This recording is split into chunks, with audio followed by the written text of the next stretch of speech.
Pues buenas noches, amados hermanos y hermanas, amigos. No os conozco, excepto de ayer que nos vimos con la mayoría, no con todos, porque veo caras nuevas con respecto al día de ayer. Así que bienvenidos. Y cuando volvamos a casa, todavía queda días para estar por aquí, tranquilos, no nos vamos todavía, nos van a preguntar, oye, ¿y Almería cómo es? Nos van a pedir que nuestros hijos le hagamos una especie de gráfico, de cuadro, de pintura. ¿Y cómo es la iglesia de Almería?, nos preguntarán después. ¿Qué rasgos son los que ellos tienen? ¿Cuáles son sus características, sus marcas y señales? ¿Qué habéis visto en sus rostros, en la conversación que habéis tenido? Y lo primero que les diré, ¿sabéis, hijos? De todos estos años que vuestro padre iba predicando, esta es la primera vez que me llaman la atención. Como ayer me llamaron la atención al acabar la predicación diciendo, has estado demasiado poco tiempo hablando. Nunca me habían dicho eso. Uno de nuestros hijos, ya no lo dice tanto, pero antes él medía el éxito de un predicador en función del tamaño de la predicación. Y yo le preguntaba, hijo, ¿qué te ha parecido? Dice, muy bien, ha sido breve. Y cuando el mensaje era muy largo, que a lo mejor era muy bueno, para él resultaba un poquito pesado. Bueno, yo no sé si me lo dijiste en serio o en broma. ¿Me lo dijiste en serio? Pues a ver cómo salgo de esta noche. Bueno, mañana es sábado, ¿no? ¿Cuántos trabajáis mañana? Bueno, para ir a levantar una mano. ¿A qué hora entras a trabajar? ¿Muy temprano? Sí. O sea que el predicador puede durar un poquito más que ayer, pero tampoco demasiado, ¿eh?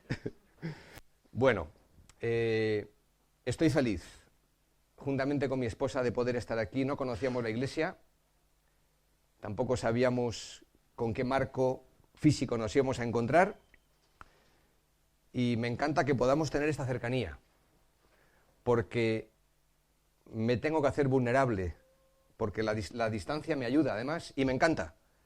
Soy un poquito enemigo de tener que hablar desde los altos estrados, aunque nuestra iglesia, que últimamente hemos hecho una reforma, la hemos tenido que poner un poquito alejada de los hermanos, de los que están más lejos, quiero decir, pero empezamos así también, con un espacio, no es tan pequeño este sí, pero un espacio pequeño, con los hermanos pues muy encima. Y somos un buen grupo esta noche, así que me voy a mover yo también, como lo ha hecho aquí nuestro hermano en la presidencia. Hablando de presidir, menos mal que no has dicho aquello de que, bueno, hoy tenemos a Jaime Ardiaca, y es que no sé muy bien cómo presentarlo porque es que es un impresentable. Menos mal que no has dicho eso, es un impresentable. Estamos hablando de marcas y señales de una iglesia viva. Estuvisteis ayer atentos, hasta los niños. Así que vamos a hacer un repaso para los que no estuvieron, por respeto a ellos, y para los que sí estuvimos, nos va a venir bien de nuevo dibujar este retrato. Las marcas y señales de una iglesia viva, y estamos hablando de varias de ellas que emanan de la vida de fe. Por eso estamos en Hebreos capítulo 11. Y dijimos ayer que la primera marca y señal de una iglesia viva es una iglesia que agrada a Dios. Pero para poder agradar a Dios, dijimos que nos tenemos que alimentar, nos tenemos que nutrir. ¿De qué? De las promesas de Dios. ¿Y estas promesas hacia qué direcciones distintas miran? Pasado, presente y futuro. Y también una iglesia que agrada a Dios no solamente se alimenta de las promesas de Dios, sino que se alimenta del testimonio de los hombres y de las mujeres del pueblo de Dios. También de los que han pasado y de los que están presentes y de los que han marchado. Y con el dorsal número 1 vimos a quién, a Abel. Y de Abel destacamos, ya lo dijo Carlos, nos dio la chuleta ya, nos dijo algo, de Abel destacábamos algunos rasgos, marcas y señales que nosotros debemos de imitar. Destacamos por lo menos 3 cosas. ¿Qué hizo Abel? Entregó lo mejor que tenía, recibió la aprobación divina y fue sumiso a la voluntad de Dios. Seámoslo también nosotros, porque eso es vivir una vida agradable, que honra a Dios, que le gusta a Dios, que hace su voluntad. Con el dorsal número 2. Muy bien, Enoc. Y de Enoc destacábamos y subrayábamos lo que su breve biografía en Génesis 5 destaca. ¿Qué? Caminó con Dios. Pero caminó con Dios, ¿en qué momentos de la vida? En todos. Y eso era importante destacar, de que la vida cristiana no está dividida en compartimentos. No hay espacio sagrado y espacio profano. Aún el dinero que usamos para todo es sagrado, es para Dios. No solo el diezmo o la ofrenda, sino que el Señor también quiere ser honrado con el 90% del dinero que nos quedamos, porque todo es suyo. Entonces, son conceptos importantes todos estos, que los que especialmente venimos de un trasfondo, como es mi caso, no sé si el de todos, católico romano, donde se hacen espacios estancos, donde no hay relación la vida laboral con la vida familiar o con la iglesia o la vida espiritual que llamamos. Y es que todo es espiritual. Y es importante llegar a esta cosmovisión del mundo y de la vida. Y tal cual somos aquí, pues tenemos que ser fuera.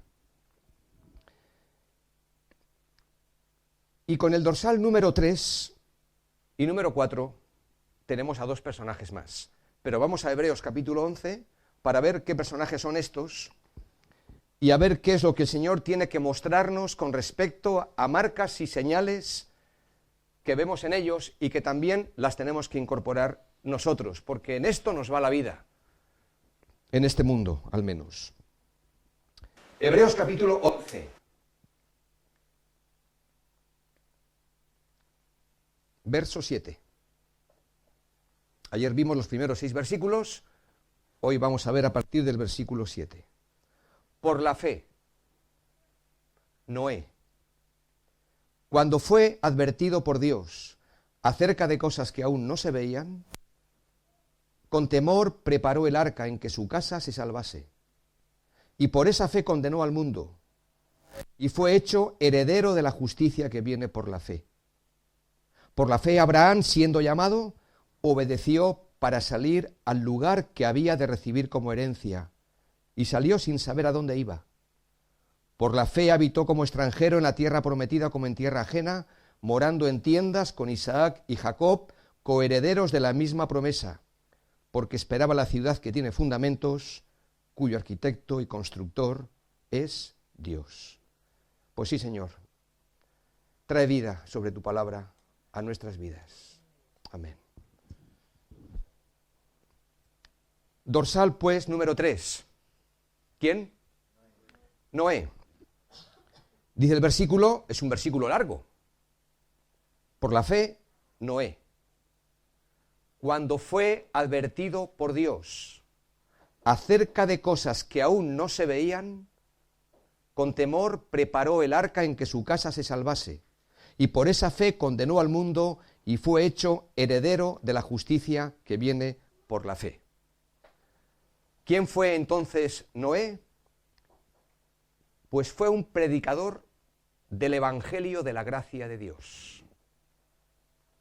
Este es su distintivo, entre otros. Un predicador del Evangelio de la gracia, al que el apóstol Pedro, en la segunda carta, capítulo 2, versículo 5, dice de él que fue pregonero de justicia, proclamador, pregonero. Esta figura que ya no está en nuestras calles ni en nuestros pueblos, pero tiempos ha los hubo.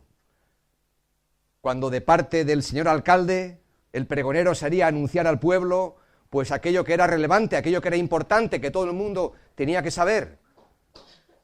En ese retumbar de tambores, se hace saber de parte del señor alcalde, lo hemos visto en películas, ¿no? Y entonces se anunciaba lo que era importante que todo el mundo supiera. Pues aquí Noé, el apóstol Pedro, le da el calificativo de pregonero de justicia. que quiere decir que anunció a los hombres la única justicia para salvación, que era la provista por Dios a través del arca. ¿Y saben una cosa? Noé estaba plenamente convencido de esto, porque el tema de hoy, segunda marca y señal, es una iglesia con convicciones firmes. Y Noé, para hacer lo que hizo, necesitaba tener convicciones firmes. No solamente en el momento de creer, sino de mantenerse fiel hasta el final. Porque dice el texto que cuando fue advertido por Dios acerca de cosas que aún no se veían, con temor preparó el arca en que su casa se salvase. Una iglesia, pues, con convicciones firmes. Ahora, el mensaje de este predicador del Evangelio de la gracia de Dios contenía también una advertencia de juicio, porque sigue diciendo el texto que por esa fe condenó al mundo y fue hecho heredero de la justicia que viene por la fe. Este pregonero de justicia, este hombre solitario, esta voz en el desierto, que habló a las gentes de su generación y que lanzó un mensaje de salvación, ese mismo mensaje también tenía un elemento de juicio. Y lo primero que destaca el texto es que Noé fue advertido por Dios. Notad la expresión. Cuando fue advertido por Dios, él fue advertido por Dios en cuanto a lo que iba a suceder, del juicio de Dios que iba a venir en forma de diluvio, en este caso. Y lo tremendo de todo esto es que nosotros también hemos sido advertidos por Dios acerca del juicio que va a venir y del que no estamos tan acostumbrados quizás a hablar, porque no queremos asustar, ni queremos que nos asusten. Pero esto es lo que encontramos aquí. Cuando fue advertido por Dios, Noé, y lo hemos sido también advertidos nosotros. Y es que el mensaje de salvación que predicó Noé es el mismo mensaje de salvación que predicamos nosotros. No hay otro evangelio. No hay otra forma de salvación que no sea por la fe. Algunos han llegado a decir que el judío en el Antiguo Testamento se salvaba por la ley, por las obras. No es cierto. Se salvaba por la fe. Igual que en el Nuevo Testamento. Un solo mensaje. Muchos pregoneros de justicia, muchos portavoces del Evangelio, como los que estamos aquí esta noche. Pero un solo mensaje. Entonces quiere decir que el mensaje de salvación en Cristo que nosotros proclamamos también tiene un elemento de juicio. Y aunque hablamos de buena nueva, y lo es, qué mejor buena noticia que decir que hay esperanza, que hay vida, que hay salvación en la persona de Cristo. Pero no nos olvidemos que el mismo mensaje de vida nueva, de salvación, de palabra de vida, que he escuchado aquí de hermanos de otra congregación, tiene un elemento de juicio. O sea, la buena noticia que nosotros proclamamos tiene un componente de mala noticia. Porque ¿de qué nos vamos a salvar si no somos conocedores de nuestro estado de perdición y de condenación, y a nadie nos gusta escuchar que nos digan que estamos perdidos? Pero hay que decirlo, porque si no, ¿de qué nos salvamos? Y es que antes de que la verdad nos haga libres, primero nos hace miserables. Cuando Isaías en el templo contempló la gloria de Dios, solamente pudo exclamar: ay de mí, que soy muerto. Porque siendo hombre inmundo de labios y habitando en medio de pueblo que tiene labios inmundos, han visto mis ojos el Rey. Y después el Señor lo perdona, lo sana, un carbón encendido, que es puesto sobre sus labios, es quitada su culpa, es perdonado su pecado. Pero primero hay una convicción de pecado. Sin convicción de pecado no hay salvación. Y Noé fue advertido por Dios acerca del mensaje que tenía que anunciar, que tenía este elemento de juicio. Y el mismo mensaje que él predicó lo estamos predicando, espero, nosotros también. Y es un llamado a la fe y al arrepentimiento. A las almas, a las personas. Y es importante que recordemos, que nos centremos de nuevo, que afirmemos nuestra convicción donde la palabra afirma esta misma seguridad. De que el mensaje del Evangelio que nosotros predicamos gira en torno a dos grandes verdades, para no complicarlo mucho, porque se entiende bien así, y no lo quiero simplificar. El mensaje del Evangelio que predicamos y que predicó Noé gira en torno a dos grandes verdades. La primera gran verdad es que Dios es justo. Dios es justo.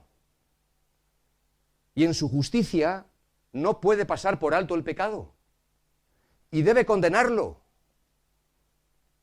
Por cuanto todos pecaron, todos pecamos, y estamos destituidos de la gloria de Dios, y que la paga del pecado es muerte. Dios es justo, y en su justicia no puede pasar por alto el pecado. La segunda gran verdad es que Dios es amor, y en su gracia desea salvar al pecador. Así que la cruz de Cristo, el arca de Noé, el pregonero de justicia en Noé y en nosotros, nos presenta a la vez la justicia y el amor de Dios. La verticalidad y la horizontalidad de la cruz. Justicia y amor de Dios. Y esto tiene trascendencia para nuestra predicación, y para nuestro testimonio de vida, y para nuestra evangelización. Porque nuestra evangelización se tiene que definir en función del Evangelio. ¿Estamos de acuerdo? Y esto es muy importante, porque queremos asegurarnos cuando compartimos el Evangelio con nuestros amigos, con nuestros hermanos, no solamente desde el púlpito, sino desde la experiencia de vida, que puedan oír las buenas nuevas del Evangelio de la salvación y que puedan entender su condición y su estado espiritual, que nosotros sabemos, ellos no son conscientes de que están muertos en delitos y pecados, pero de algún modo y manera tenemos que ayudarles y que el Espíritu Santo haga la obra para que puedan entender la justicia y el amor de Dios. No solo la justicia, no solo el amor, las dos cosas, para que haya un verdadero llamado a la fe y al arrepentimiento. Y esto tiene mucha trascendencia porque no podemos hablar de Cristo solo como maestro. Lo tenemos que presentar también como Salvador y como Redentor. Y no solamente tenemos que hablar de Cristo como modelo y ejemplo, sino que lo tenemos que proclamar también como Señor. Pues no hay otro nombre bajo el cielo dado a los hombres en que podamos ser salvos. Y digo esto porque en nuestro afán de no molestar a nadie, de querernos llevar bien con nuestros amigos, con nuestros familiares, con nuestros vecinos, aun sin darnos cuenta,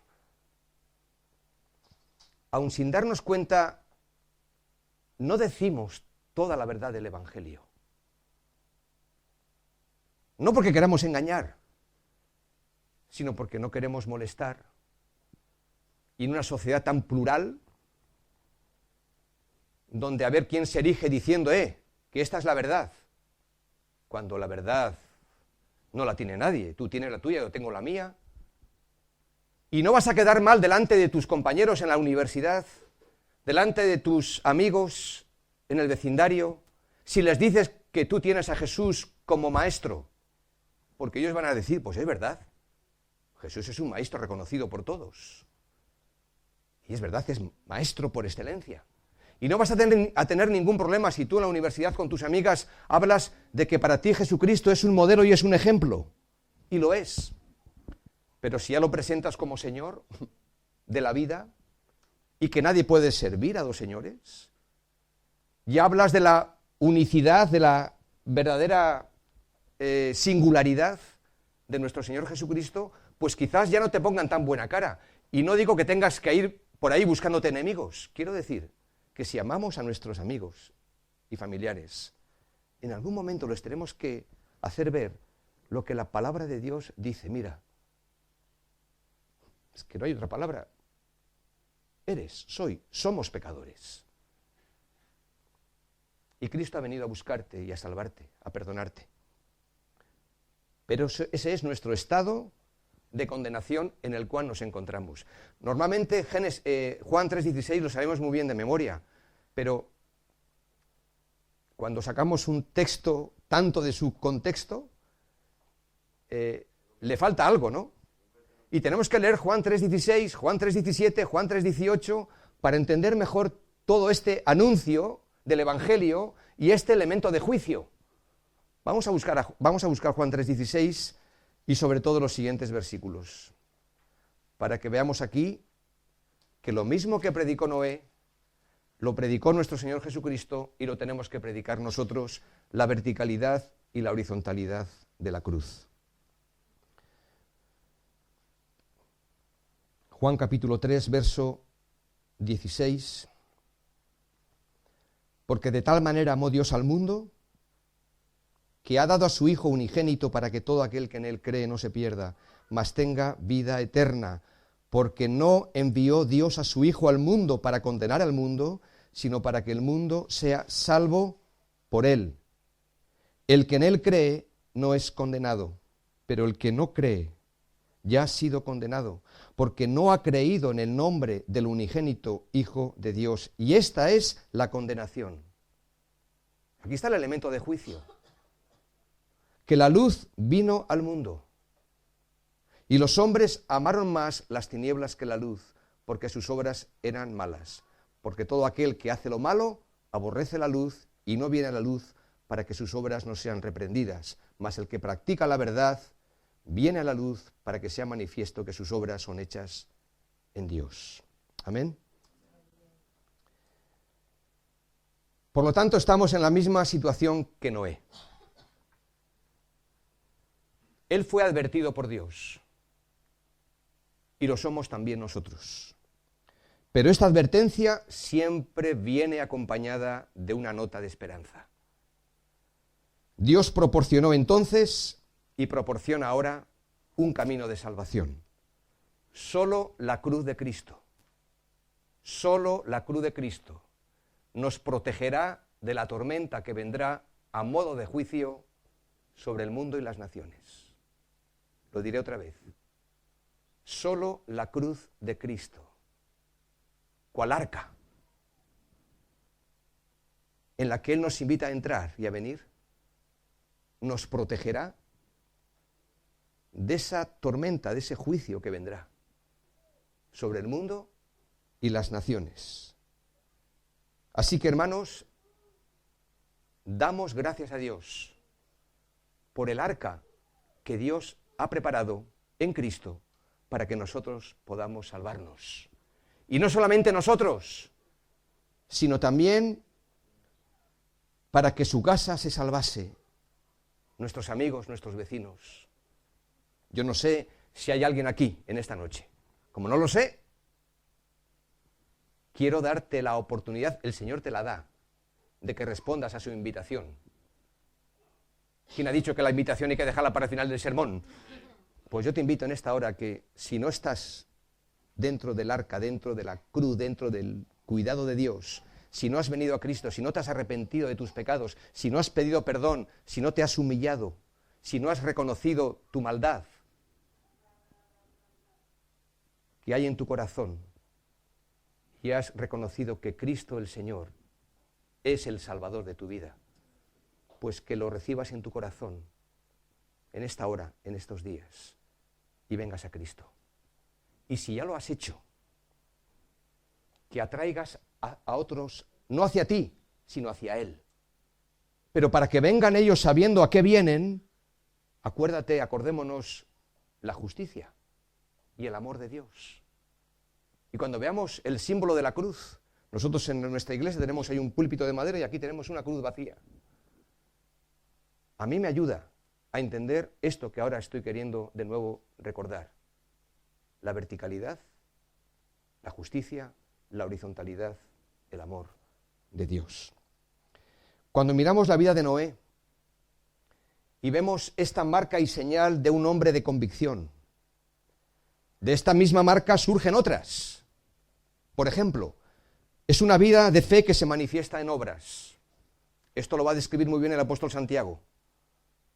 Pero vemos en Noé que obedeció a Dios, creyó a Dios y construyó el arca. Otra característica, otra marca y señal es una fe que muestra un testimonio público. Lo que hizo Noé lo vio todo el mundo. Por un lado, porque era inevitable que lo viera todo el mundo. Pero él proclamó a todo el mundo lo que Dios le había dicho que contara. Y hermanos, lo que nosotros tenemos que hacer y lo que tenemos que vivir, lo tiene que ver todo el mundo. Y una de las trampas de nuestra sociedad es que nos están diciendo por activa y por pasiva que nuestra fe es privada, que no tiene que ser sacada fuera de nuestros templos, que no tenemos que andar molestando a nadie, ni poniendo nuestra verdad por encima de otras verdades que la gente proclama. Y yo tengo que deciros en esta noche que nuestra fe no es privada. Es personal, sí, pero no es privada, tiene que ser pública. Hay una orden, una sentencia, y ruego que oren por esto, porque posiblemente va a extenderse en otras partes del país. Porque cuando veas las barbas de tu vecino pelar, pon las tuyas a remojar. Hay una orden en el Ayuntamiento de Bilbao, nosotros vivimos en San Sebastián, a 100 kilómetros, que están considerando para aprobar, vamos a ver, los partidos políticos que deciden, pero es una sentencia en firme. Sacar a todos los templos, capillas, iglesias de las religiones minoritarias, no la Iglesia católica, porque están considerados como lugares de patrimonio artístico, etcétera, histórico. Sacarlas fuera del centro de las ciudades y de las ciudades. Nosotros estamos en pleno barrio de Amara, a 300 metros del estadio de Anoeta, de San Sebastián. Un sitio estratégico donde pasan miles y miles de personas cada vez que hay partido, y cuando no hay partido es un barrio popular. Estamos ahí. Y lógicamente no nos queremos ir de ahí porque es un punto de luz y un punto de referencia. Pero es una forma de decir, mira, ustedes vivan la fe ahí, fuera, para ustedes mismos. Tengan sus actividades de consumo propio, pero nada de molestar. Claro, no tenemos que molestar, evidentemente, no me refiero a ruidos. Y ahora eso se trabaja mucho desde... Nosotros hemos tenido con el ayuntamiento no problemas por el tema de ruido, sino por otros asuntos. Tenemos que cumplir la ley, eso está claro. Pero que nadie nos obligue a callarnos. Noé no lo hizo. Tenemos que proclamar, tenemos que hablar, por supuesto, la Constitución, la ley de libertad religiosa, pero hay toda una forma de hacernos callar y haciéndonos creer que tenemos que llevar la fe al terreno privado. Noé fue, por lo tanto, se transformó en un testigo vivo de la verdad de la Escritura que dice, el justo por la fe vivirá. Acompáñenme. He decidido seguir a Cristo, he decidido seguir a Cristo, he decidido seguir a Cristo, no vuelvo atrás, no vuelvo atrás. Dorsal número 4, Abraham, versículos 8 al 10. Por la fe, Abraham, siendo llamado, obedeció para salir al lugar que había de recibir como herencia y salió sin saber a dónde iba. Por la fe habitó como extranjero en la tierra prometida como en tierra ajena, morando en tiendas con Isaac y Jacob, coherederos de la misma promesa, porque esperaba la ciudad que tiene fundamentos, cuyo arquitecto y constructor es Dios. El autor de Hebreos le dedica a Abraham un espacio muy amplio y generoso. Más que a ningún otro corredor de los que aquí vemos, que llamamos corredores, porque han corrido esta carrera antes que nosotros, y me he tomado la libertad de ponerle estos dorsales para seguir la secuencia de los personajes que aquí encontramos. el autor de Hebreos le dedica más espacio que a ninguno. ¿Por qué será? En primer lugar, porque Abraham es el padre de la fe. Se le conoce por ser el padre de la fe. Y en segundo lugar, pues por todo lo que él representa para la vida del pueblo de Dios, sin duda alguna. Ahora, si tuviéramos que poner en esa pintura, en ese retrato que estamos confeccionando juntos estos días en cuanto a marcas y señales de una iglesia viva, ya hemos visto de Enoc, de Abel, de Noé, pregonero de justicia. ¿Qué diríais de Abraham? A ver, quiero escuchar esas declaraciones que dibujen la vida y la obra de Abraham. Padre de la fe, muy bien.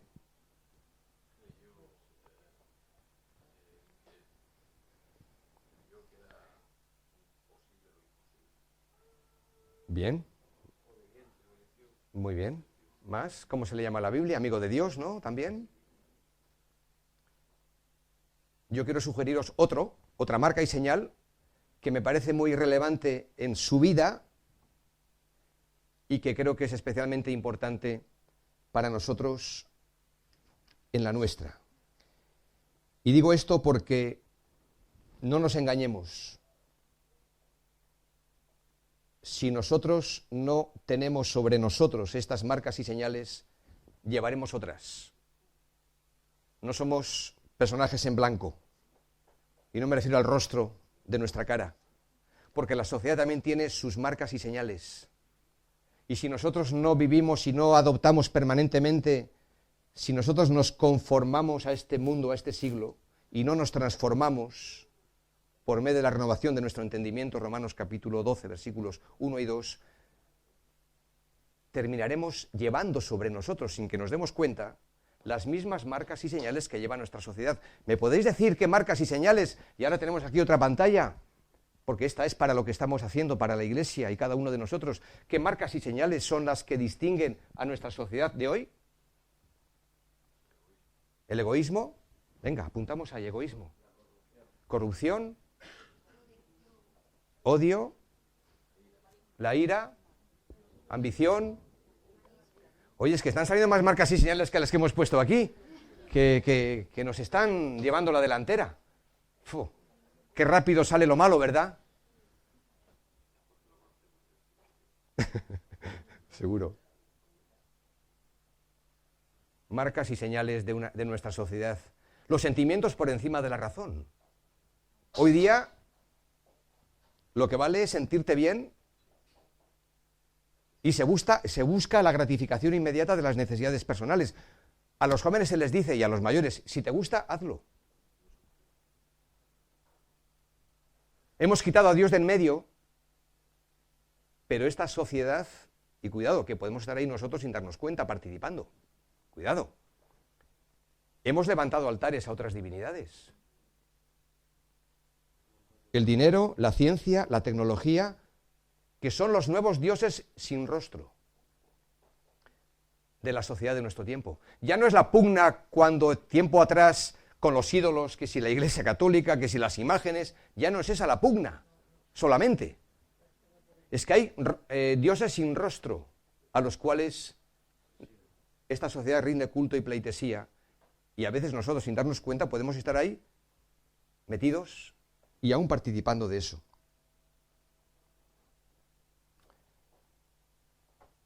La crisis de la que hablamos realmente es la crisis de las grandes ideas. Ya no hay valores absolutos. Todo es relativo. Y no me digáis que eso no está afectando terriblemente a nuestras iglesias, porque cuando todo es relativo, lo que entra es el conformismo. Y si algo hay, y no sé qué pasa aquí en Almería, pero sé lo que pasa en el entorno donde yo me muevo, es el acomodamiento, el conformismo, la falta de compromiso, falta de convicciones firmes. Es la marca de la estética frente a la ética. Vale más la apariencia que la experiencia. Por eso prima tanto la juventud frente a la vejez.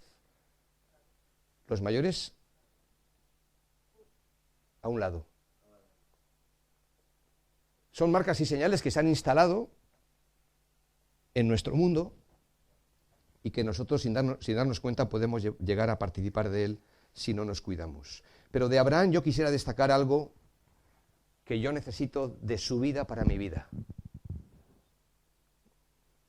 No es tanto el amor, que por supuesto, el amor está por encima de todo, pero el texto que hemos leído en Génesis 13 nos da la pista. ¿Cómo vivió Abraham? ¿Cómo vivió? Les pregunto, ¿cómo vivió Abraham?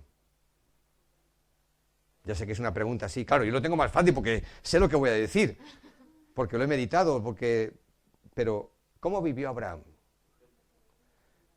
Ahí está, mira, aquí escuché a alguien que dijo lo que yo justamente he estado meditando y pensando y me gustaría poderlo abordar en esta noche. Abraham vivió como un peregrino. Otra vez, no es una idea peregrina mía. Vivió como un peregrino sobre la tierra. ¿Y qué es un peregrino? ¿Me lo pueden decir ustedes? ¿Qué es un peregrino? Alguien que está de paso, que vive en este mundo, pero que no llega a echar raíces tan profundas que finalmente piense que esto es para siempre, ¿no? Alguien que está de paso, ¿no? Este es un concepto que también, quizás, cuando uno lee libros de años atrás, se desarrollaba bastante. Este concepto ha desaparecido ya en nuestras iglesias, fácilmente, porque estamos acostumbrados a quedarnos con lo que palpamos y fácilmente perdemos de vista esa perspectiva que Abraham tenía, que dice que siendo llamado obedeció para salir al lugar que había de recibir como herencia, y salió sin saber a dónde iba. Por la fe habitó como extranjero en la tierra prometida, como en tierra ajena, morando en tiendas con Isaac y Jacob, coherederos de la misma promesa, porque esperaba la ciudad que tiene fundamentos, cuyo arquitecto y constructor es Dios. ¿Pensáis que una de nuestras marcas y señales tiene que ser esta misma también, o esto está pasado de moda? Pregunto. ¿Somos extranjeros y peregrinos? Porque lo dice la Biblia, ¿no? No solamente este pasaje, sino también el apóstol Pedro. Somos extranjeros y peregrinos. Mirad en Génesis 13, por favor, por eso pedí esa lectura, el contraste. Sabéis que Lot, su sobrino, el sobrino de Abraham, era también creyente. Así lo declara el apóstol Pedro en su segunda carta, hablando del justo Lot, que afligía su alma. ¿Bien? Así que esto que voy a decir, para mí, es una de las escuelas más importantes que he aprendido en mi vida cristiana. Sé que este pasaje de Génesis capítulo 13 es uno de los textos posiblemente más predicados en muchas de nuestras iglesias. ¿Por qué será? Porque tiene aquí un contenido espectacular. Mirad lo que dice solamente el versículo 12. Vemos aquí el contraste, la diferencia, la marcada diferencia entre la forma de vida de Abraham y la forma de vida de su sobrino Lot. Abraham, dice, acampó en la tierra de Canaán, en tanto que Lot habitó en las ciudades de la llanura y fue poniendo sus tiendas hasta Sodoma. Cuando en nuestras versiones, aunque no en todas, aparece este matiz que me parece significativo porque obedece bien a todo el contexto que rodea la vida de Abraham y de Lot, cuando dice que Abraham acampó y que Lot habitó, aquí nos está presentando, y vemos todo el conjunto de los capítulos que siguen, a Abraham como el peregrino y a Lot como el poblador. Como el poblador. Como el que se asienta, como el que piensa en su casa, su negocio, su futuro, y se olvida probablemente de lo más importante. En ningún momento la Biblia nos anima a no prever, a no trabajar, a no esforzarnos, sino todo lo contrario. Pero la Biblia siempre nos advierte del peligro, sí, de pensar solamente como Lot pensó en la hierba y en los pastos. Vamos a ver algunas secuencias enseguida. Si vemos este capítulo 13, sabemos que ahí había un conflicto entre los pastores del ganado de Abraham, los pastores del ganado de Lot, que eran muchísimos, eran ricos los dos, y el espacio no era suficiente para ambos, así que tuvieron que tomar una decisión. ¿No es cierto?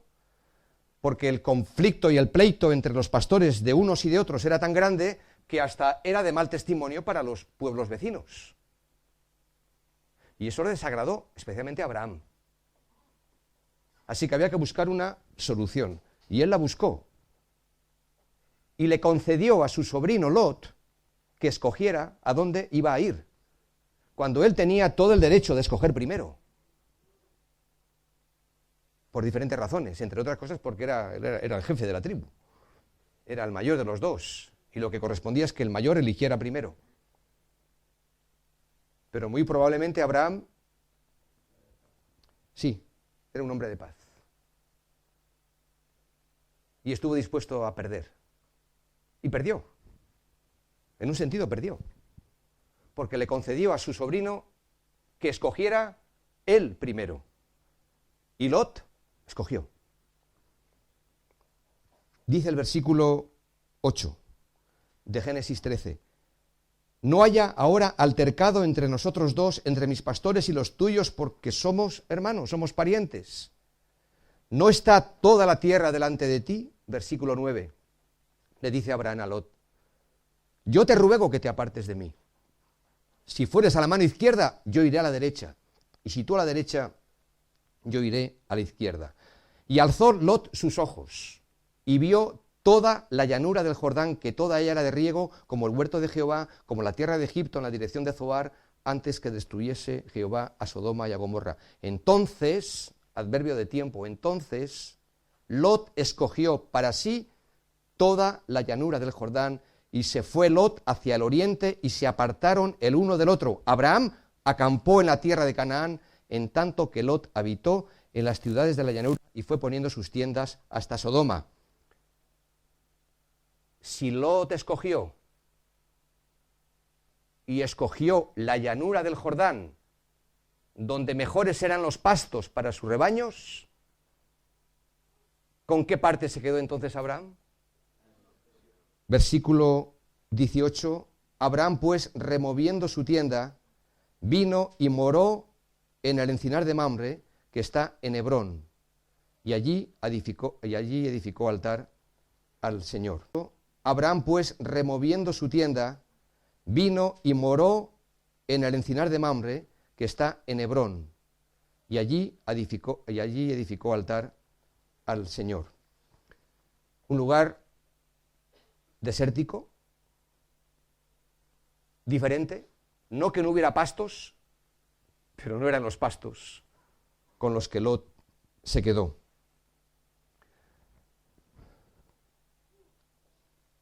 Os tengo que decir que este pasaje, en lo personal, en lo familiar, nos cambió la perspectiva a nosotros. Nosotros nos convertimos al Señor siendo novios. Y nos daba miedo casarnos. No éramos creyentes, nos conocimos en un tren, como ayer les conté, y hacíamos planes de bodas, y pusimos fecha de boda. Y nos íbamos a casar por la Iglesia Católica, pues para complacer a mis padres, aunque nosotros no éramos practicantes, éramos nominales, de nombre. Pero nos daba miedo el matrimonio, porque decíamos, con todo lo que nos queremos y nos amamos, ¿durará lo nuestro para siempre? Nos preguntábamos. Y en ese tiempo de noviazgo conocimos al Señor. Y según fue pasando el tiempo, distintos pasajes de la Escritura nos ayudaron, y aún nos siguen ayudando, por supuesto, y la propia Iglesia nos ayudó, y los ancianos de nuestra Iglesia, pastores, nos ayudaron a poner bases firmes lo antes posible.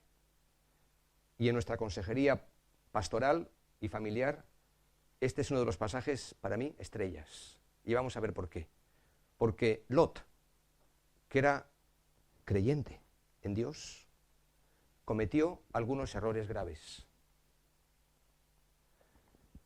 Antes escuchábamos de errores que todos hemos cometido cuando hemos hecho las cosas por nosotros mismos. Pues Lot lo hizo por su cuenta, aun pensando que eso sería lo mejor para él y su familia, en un momento.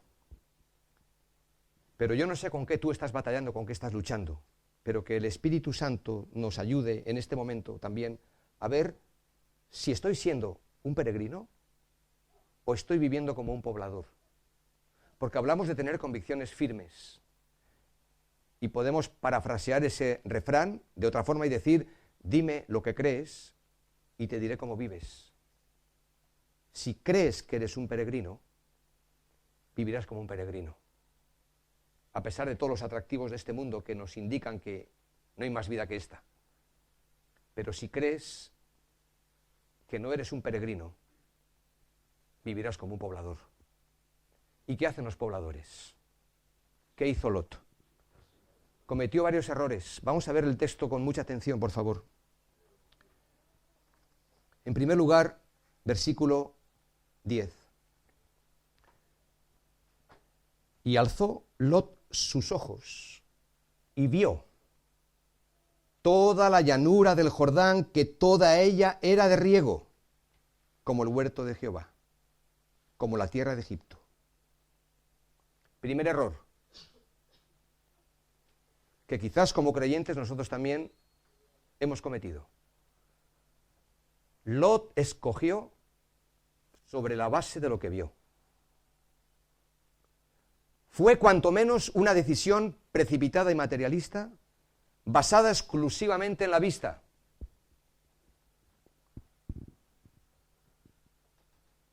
Oyes, mira qué oportunidad de trabajo me ha salido. Oyes, esto no tengo ni que pensarlo. Voy a cogerlo. O mira qué posibilidad de cambiarnos de casa tenemos ahora. Ni que pensarlo. Adelante. No, hay que pensar las cosas. Les pongo un ejemplo. Tenemos un matrimonio en nuestra iglesia. Precioso matrimonio. Marido con 2 hijos. Marido y mujer con 2 hijos. Muy comprometidos con la iglesia por tiempo. Él prospera en su trabajo, le van bien las cosas y deciden cambiarse de casa. ¿Está bien? El Señor no está en contra de que prosperemos. Él quiere prosperarnos en muchos aspectos. Está bien. Pero nos consultan y nos dicen, mirad, hemos encontrado la casa de nuestros sueños. ¡Ay, qué bien!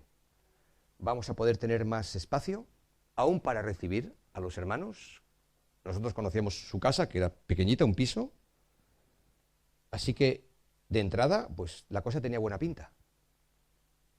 Pero ya la cosa cambia cuando nos dicen que esa casa de sus sueños está a 60 kilómetros de su lugar de trabajo, de la iglesia. 2 hijos adolescentes. Consejo, no. No lo hagáis. Buscar, si puede ser esa misma casa que tanto os gusta, pero más cerca. Si la podéis pagar, si no os vais a hipotecar demasiado, no tenemos en contra nada. Habéis hecho, sois cabales, vale, pero tan lejos, no. Pregunta de ellos, ¿y por qué? ¿No es la voluntad de Dios? Tenéis 2 hijos adolescentes. No, pero nosotros los vamos a llevar a la reunión de jóvenes cada sábado. Además tienen tren para poder viajar y nosotros no vamos a faltar tampoco. Dije, yo sé que estáis súper entusiasmados con la idea, pero la experiencia dice que sobre todo para vuestros hijos no va a ser tan fácil y posiblemente para vosotros tampoco. Total, que hicieron caso. No se compraron esa casa a 60 kilómetros, pero se compraron otra parecida a 40. Y cuando decidieron meterse, ya no nos preguntaron que qué nos parecía, porque ya sabían nuestra opinión. Compraron esa casa, viven ahí todavía. Sus hijos no vinieron al grupo de jóvenes. Y ellos dejaron de asistir.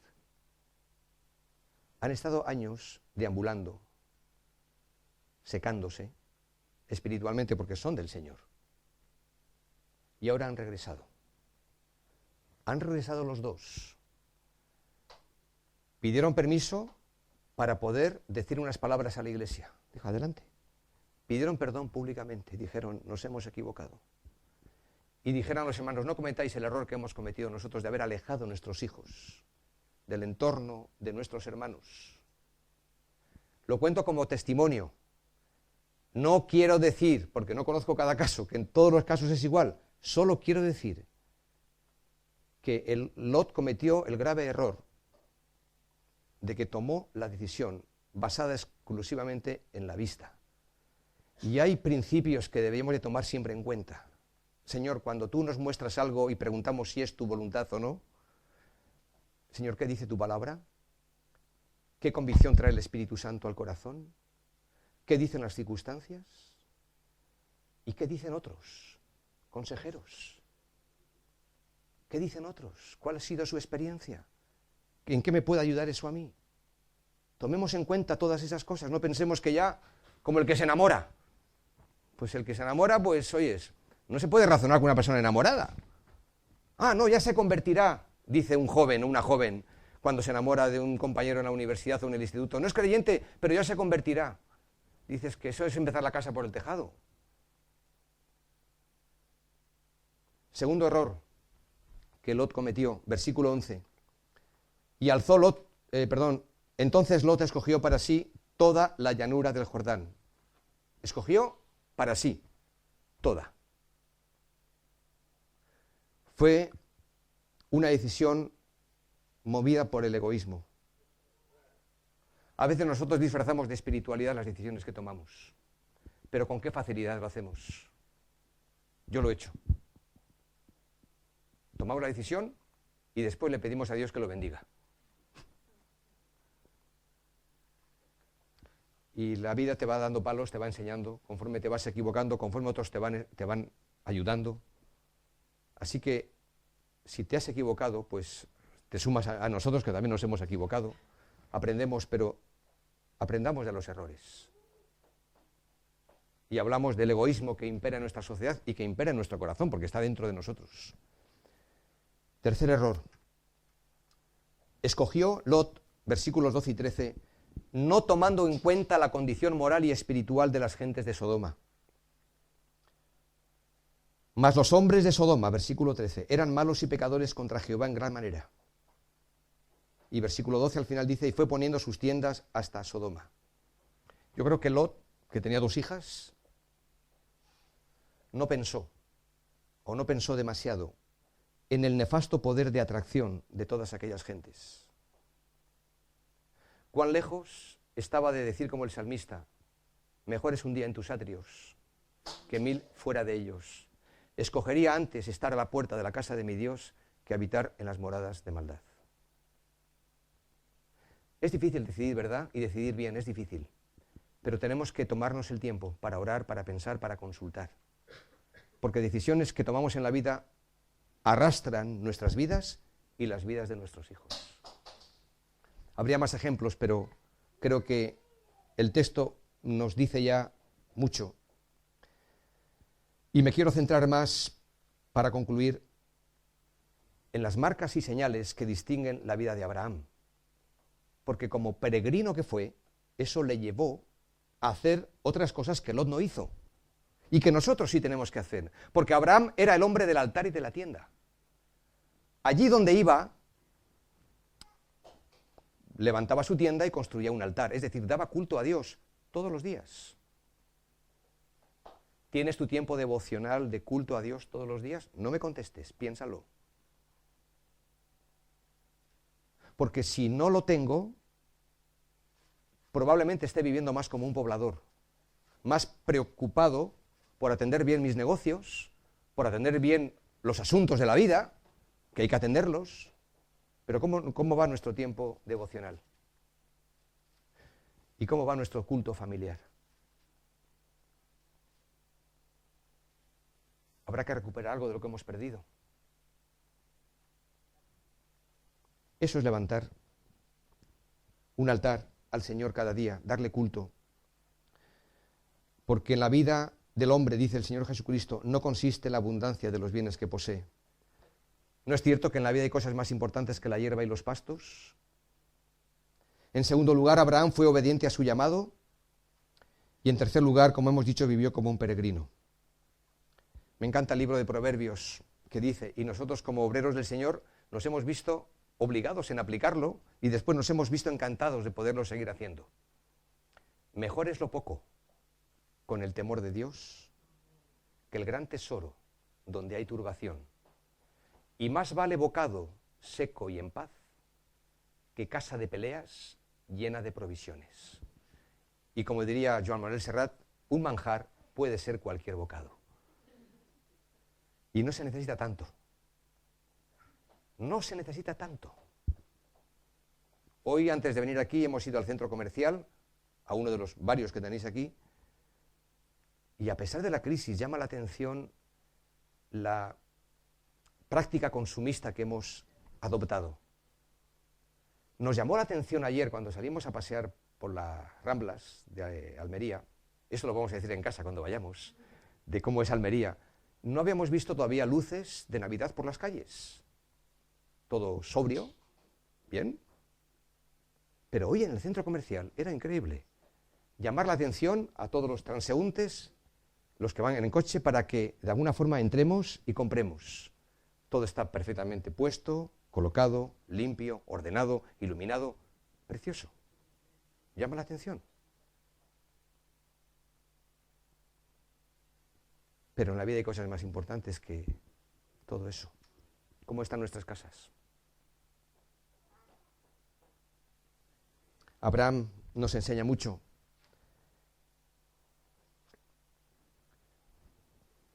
Canten conmigo. Atrás el mundo, la cruz delante. Atrás el mundo, la cruz delante. Atrás el mundo, la cruz delante. No vuelvo atrás, no vuelvo atrás. Y con los dorsales, con la letra M de Manuel, R de Rogelio y A de Alfonso, tenemos a 3 hombres. Ayer les hablé de Monse, con el dorsal con la letra M. Pues hoy les hablo de estos 3 hombres.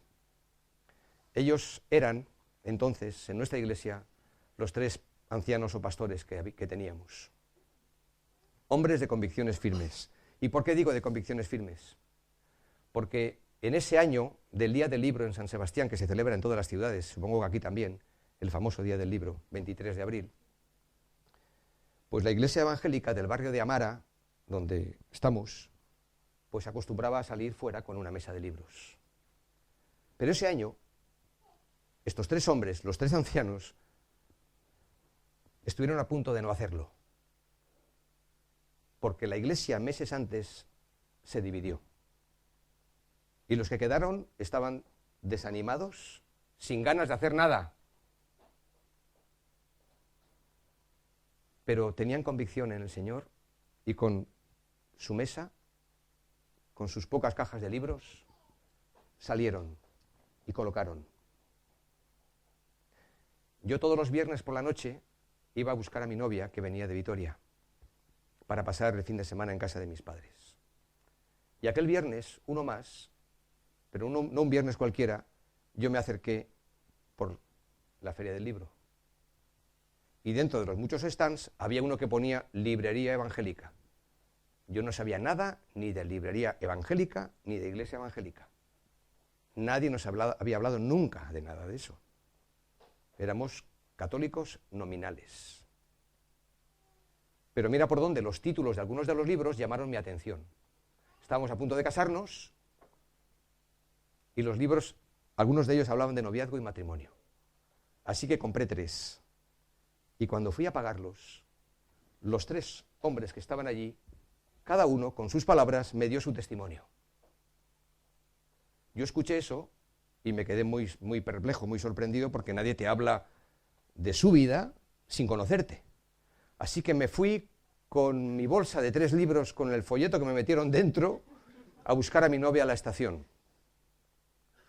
Y claro, después del encuentro, el reencuentro de unas semanas sin vernos y el beso, como corresponde en estos casos, pues le dije, mira lo que me ha pasado. Ah, pues no sé qué, no, bien. Hablamos. 2 meses después fuimos a la iglesia. Íbamos el domingo por la mañana, escuchábamos la palabra. Y no pasaron ni 3 meses que rendimos nuestras vidas al Señor. Hoy es el día que ese dorsal con la letra M en la espalda y en su pecho, Manuel Corral, sirviendo al Señor en León y en Torras de los Guzmanes, Rogelio Prieto, sirviendo al Señor en Inglaterra,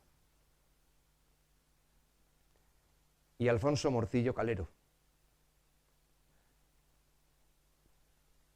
sargento de la Guardia Municipal de San Sebastián,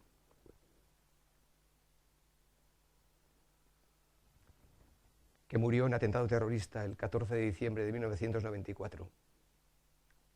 Los 3 eran hombres de convicciones firmes, que a pesar de que estaban desanimados y sin ganas de salir, porque estaban rotos, y eso nosotros lo subimos después, ese día salieron a la calle, con una mesa y unos pocos libros. Yo no sé por qué circunstancia personal o eclesial estás pasando, pero me consta, porque por eso estás aquí, que eres un hombre y una mujer de convicciones firmes.